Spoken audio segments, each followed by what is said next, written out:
नमस्कार दोस्तों, welcome to विदिक insight. आज हम बात करेंगे एक इंपॉर्टेंट टॉपिक पर, types of intervention in international law. ये कॉन्सेप्ट इंटरनेशनल रिलेशन और ग्लोबल पीस के लिए काफी रिलेवेंट है।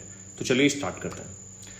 सबसे पहले इंटरवेंशन का मतलब समझते हैं। इंटरनेशनल लॉ में जब एक देश किसी दूसरे देश की इंटरनल या एक्सटर्नल मैटर्स में जबरदस्ती इंटरफेयर करता है तो उसे कहते हैं इंटरवेंशन। लेकिन हर इंटरवेंशन इलीगल नहीं होता, कुछ जस्टिफाइड भी होते हैं। तो दोस्तों, इंटरनेशनल लॉ में इंटरवेंशन के 4 मेजर टाइप्स हैं। चलिए एक एक करके उन्हें समझते हैं।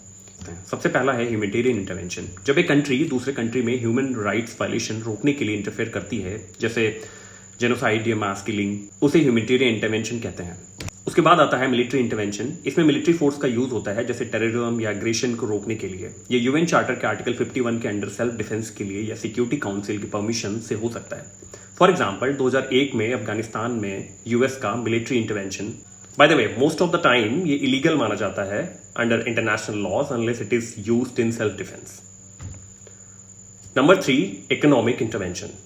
इस टाइप में इकोनॉमिकल प्रेशर अप्लाई किया जाता है, जैसे sanctions, trade restrictions, to force a country to change its policy. For example UN या कोई कंट्री किसी दूसरे कंट्री पर सैंक्शन लगाती है।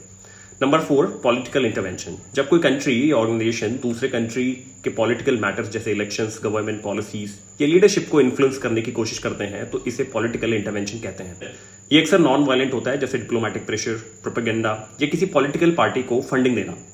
एग्जाम्पल के लिए मान लीजिए कोई कंट्री दूसरे देश के इलेक्शन में सोशल मीडिया कैंपेनिंग के थ्रू या फंडिंग के थ्रू इंटरफेयर करता है ताकि उसके पसंद का लीडर बनाया जा सके।